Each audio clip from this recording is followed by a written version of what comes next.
just start up here in the front. It does have a hookup light for hooking up at nighttime. It has your up and down button for running the jacks up or down. But there is also a manual crank handle in the front compartment that goes in through the top that will manually crank that jack up or down, either way you need it to go to get it on or off the vehicle. It does have two 20-pound propane cylinders that are full, except for what we use to service it.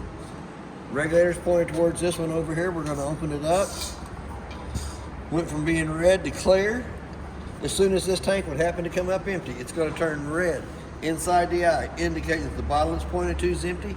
If you have the cylinder on the other side already opened up, it'll automatically pick up from that so that you don't lose your gas service in the middle of the night. It does have one new 12-volt battery on the front of the unit. It also has a hookup here in the front for a solar panel that sits out in front of the unit that will recharge the battery and the battery only. It does have a gas bottle cover. It does have the two tabs underneath. It does have a bungee cord around the tongue of the trailer that goes underneath the metal rack that holds it in place. But it also has the quick connect on the top so that you don't have to take the bottle cover off every time you want to get in to open and close the cylinders. So we'll put it right back on the top. As we start down this side over here, it does have magnets for holding up the compartment doors. There is also a port spray in the back that the quick connect hose goes into. Gives you cold running water to the back of the unit. Light switch here on the front turns the LED lights on the front of the unit on. Little blue strip at the very tip top.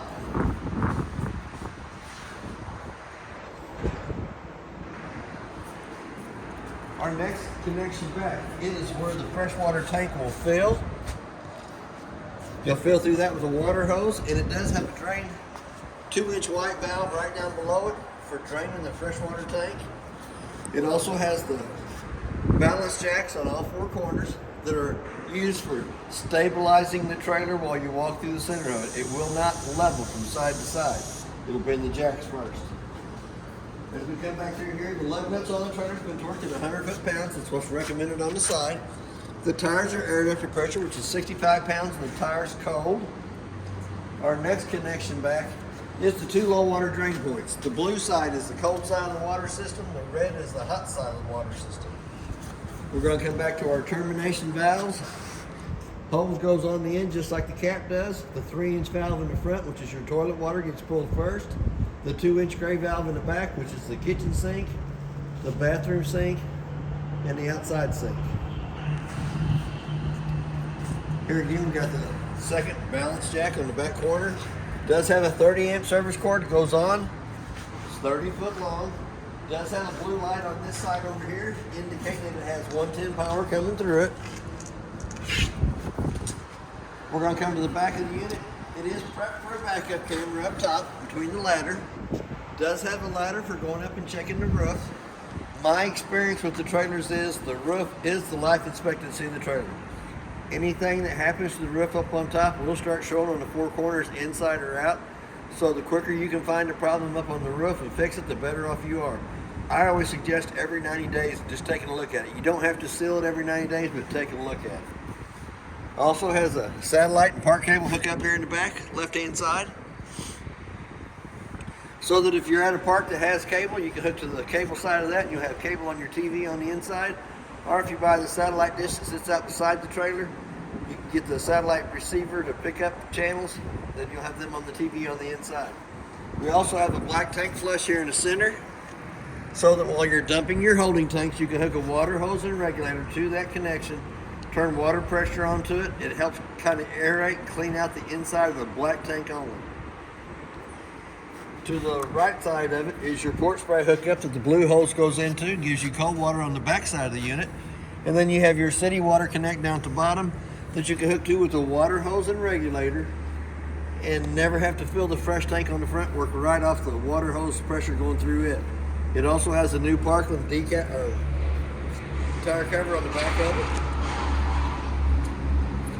As we step over to the side here to the outside kitchen net,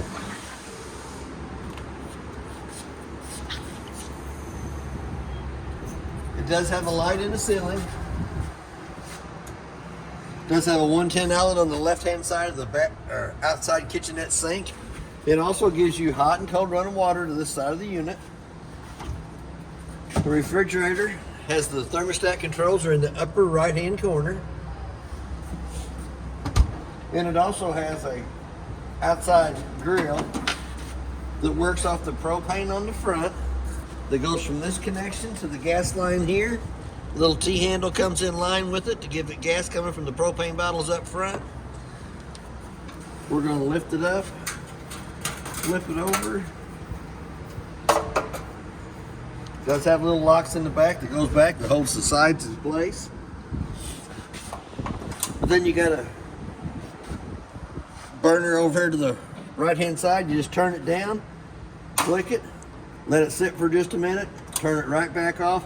The second time you click it, the outside grill will light. You can feel the temperature change over the top of it real quick. It does have 2 more connections here in the back. Let's fold up the sides, get them up out of the way. But it has a little clip on either side that you can push it back, lock it into place so that it doesn't go back in the hole while it's burning. Still gives you room to bring your lid up. When you're done and it's cooled off to the touch of the hand, you can also slide it back in. It'll have another connection out here at the top that locks it into place too. Excuse me. We're going to go to the outside of the hot water heater next. Hot water heater works 2 ways, 110 and propane. Does have a plug in the lower left hand corner for draining the water out of it. But before you turn on either source of heat, you're going to want to pop the pop-off valve on the outside to make sure it has water coming out of it before you turn on electric or gas, either way.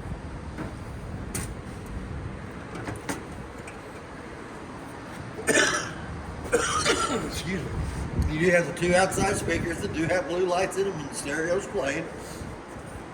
There is a 110 outlet out here that you can plug a TV into, work off the park cable or antenna hookup up on top. Outside of your furnace, it's going to suck cold air around it, but hot air out to the center of it. I always suggest putting the mud dauber screen over the outside of the furnace for the simple fact the screen's less than 20 bucks. It's $155 an hour for every hour that we have to take the furnace out to clean the mud daubers out of it. That's once it's been lit on propane, for some reason they love that smell, they go right to it. We're going to skip right past the door for a minute. Come up to the front compartment here. There is your 2 handles. One for the tongue jack that comes in the top of the tongue. Manually cranks it up or down. Then you have the 3/4 inch handle that does the balance checks on all 4 corners. Once you've got the unit level, and it does have a compartment light on this side over here. We're going to go right back to the front door. We're going to lift up the handle, turn it sideways, allow the door to open. Open the door fully extended. There is a left side blue handle that pulls the steps loose from the door frame. Little handle in the center for holding it. As we come down though, it has a pin on either side for adjustment. You can pull the pin. There's 18 holes in the side of the legs. The main thing on the steps is it has to lay flat in the threshold. That way the door will fit over the top of it properly. To achieve that, you can change the pins down the legs and lift the legs up, let it sit all the way down, and then repin your legs. We're going to go to the inside. It does have a working fire extinguisher on the right hand side as you come in. We'll go ahead and open the slide room up.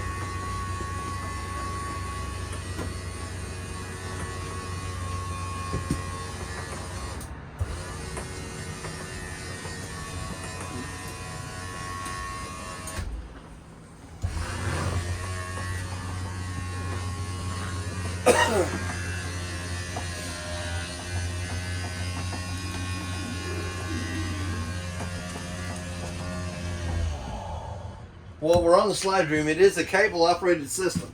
It has a bit here with the square tip in the end of it.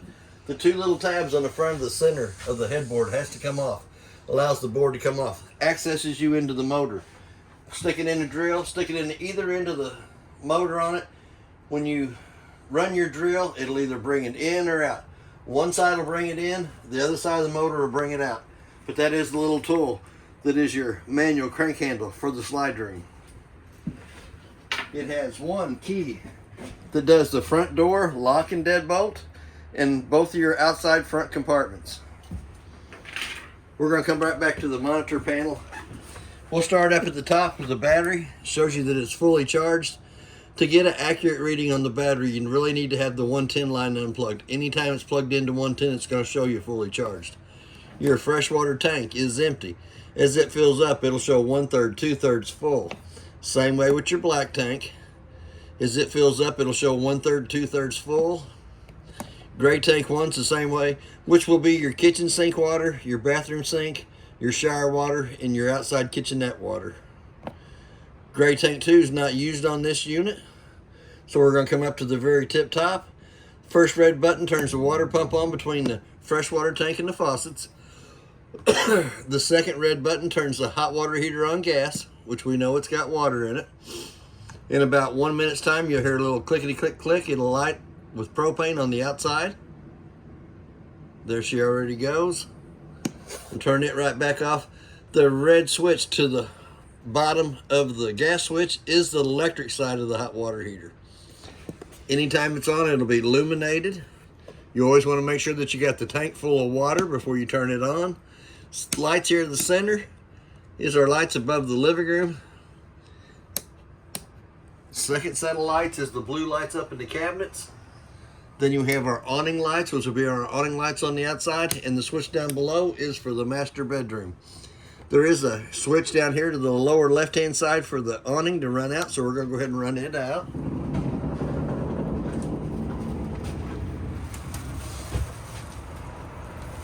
And I think I can get it all the way out between my trailer and the trailer with the product.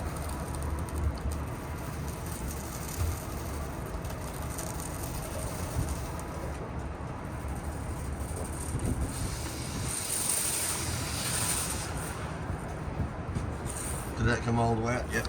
Yep. On each one of the arms, the bottom arm, there is a pinch point that you can pull down against that puts the pitch of the rain going from one side to the other. There is a set of LED lights along the side of the trailer for the awning. There is 2 remotes in the trailer. The little remote turns the stereo on and off. And on the stereo speakers, you have zones 1 and 2. Zone 1 is your inside speakers. Zone 2 is your outside speakers. But it also will play a DVD between the stereo and the TV. Excuse me, you have to use the remote for the stereo to run the DVD. But when you get to the TV section of it, you have to go to your source button and take it off of TV to AV1. But the TV picked up 42 channels working off the booster behind it and the antenna on top of the trailer. That TV station's about 80 miles away from here. That's not too bad of a picture, working off the antenna on top and the booster.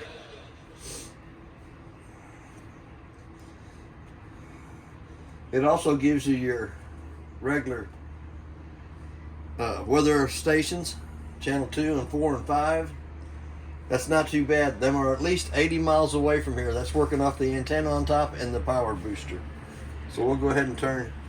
I'll go ahead and show you the source button next.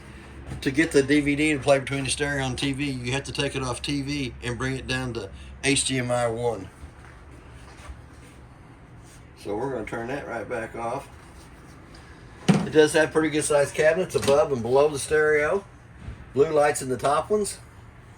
That is where your TV antenna booster is. The yellow light indicates the booster's working. And if you went over to satellite, you would have to go over to the next connection over to there and then work off the satellite that you hook to the back of the trailer. 3 drawers on the trailer. Pretty good size. All of them's empty. The brown vent in the middle of the cabinet is for the heat. As we go on down, we can go to the icebox next. It has an on and off button, so you can turn it on and off. We're going to turn it right back on. Automatically goes to green. It shows you that it is on the 110, and then it does show you the temperature you have it set for. If you hit the mode button again, you can bring it over to where it shows the flame. Still here again, you hit the temperature button for what temperature you want it set. And then we're gonna go right back to our off button. If I can get my fingers to work. Maybe I gotta take it off the gas back to electric. Hit the mode button in the center, then we're going to the off. But it is a pretty good size icebox and freezer.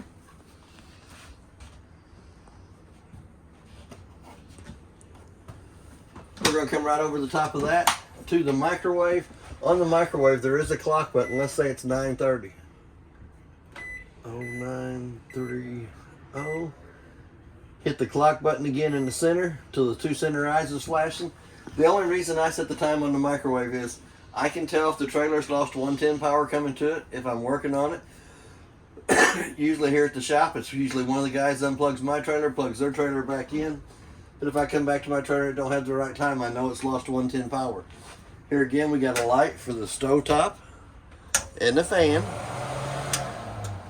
It does have a glass stove top on it that gets folded up 2 times up out of the way.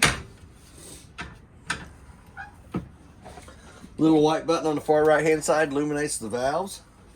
We're going to turn it to the highlight position using the striker on the left hand side. And it might take it a minute for the gas to get back here.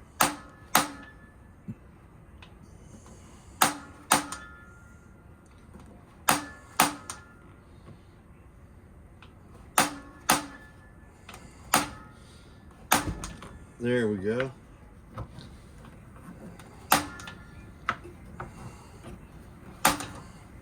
All 3 burners on top will light with the striker on the left hand side. So will the oven down here below. So we're going to turn it to the pilot on position using the same striker on the left hand side that we lit the stove top with.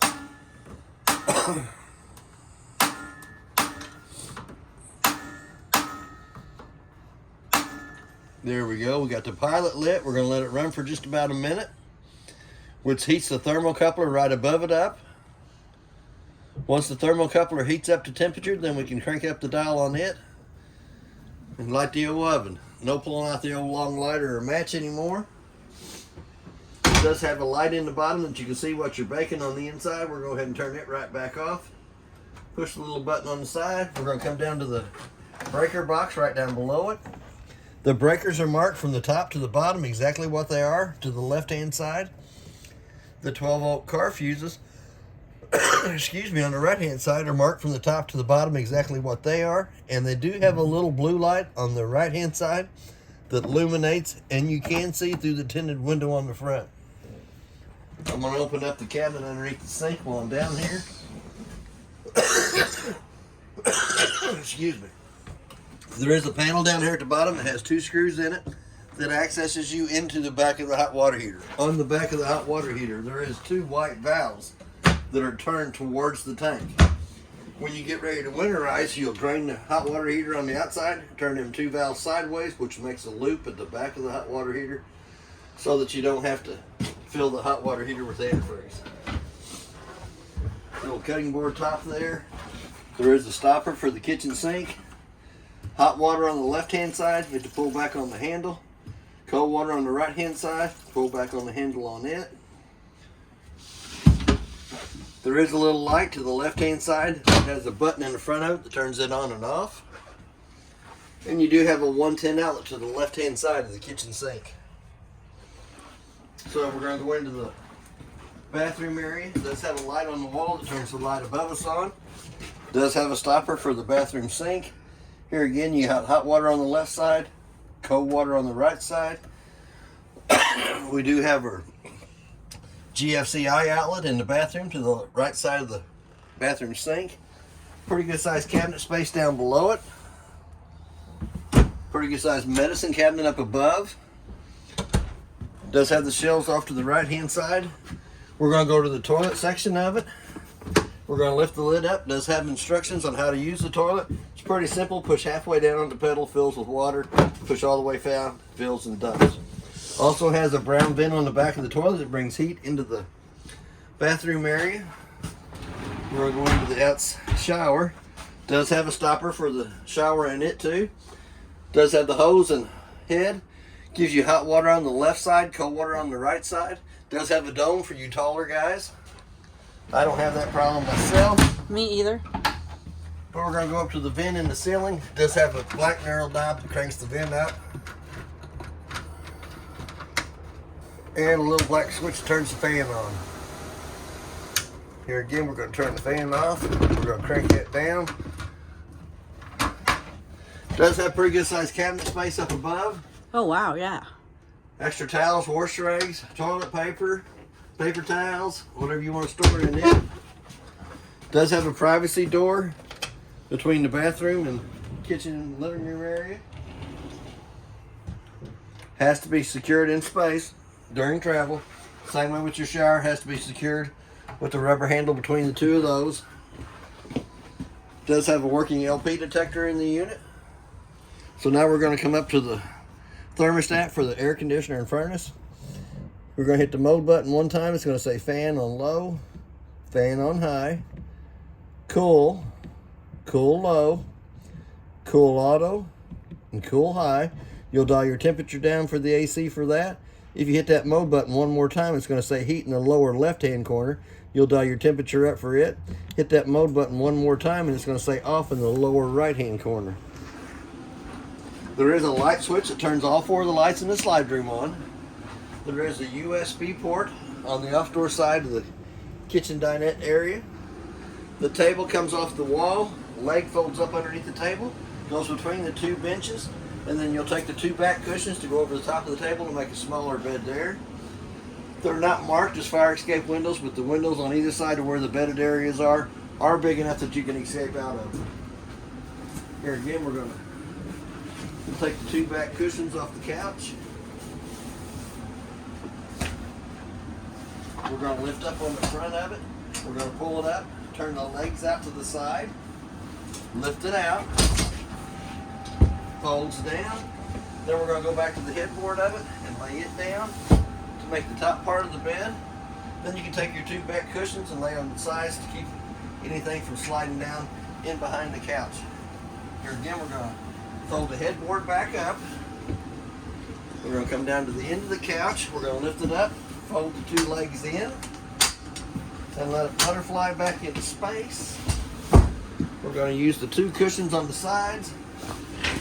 They both have a little cutout space on one corner of them. It's not hard to get them confused where they go. They are Velcroed at the back, but here again it does have a window that's in the back of it, the sleeping area, that is actually big enough to use for a fire escape if needed. Your air conditioner will vent through the round vents in the ceiling. Your heat will vent through the vents in the floor and the brown vents on the cabinets. There is a quick cool down on the AC that if you wanted to open them up, lets all the cold air come right down into the living room area. When it gets cold enough in the living room kitchen area, you can close those two back off. It goes back to the round vents in the ceiling. Here again, we're going to come into the master bedroom, which is the light at the end of the bed is turned on by the monitor panel. The light above here is turned on by hand. It also has the light switch on that side over there that illuminates the blue lights behind the head of the bed. And we do have a 110 outlet on either side, left or right, and a USB port on either side, left or right, at the head of the bed on both sides. We do have a fire escape window on the off-door side in the master bedroom. We have a round vent in the ceiling that you can crank up. It does not have the fan in it. It does have a vent. There is a place for a TV on the door side wall, a 110 outlet to plug it into, and a park cable or antenna hookup right above that. And then we're going to go underneath the bed. It does have pretty good size storage underneath the bed, both sides.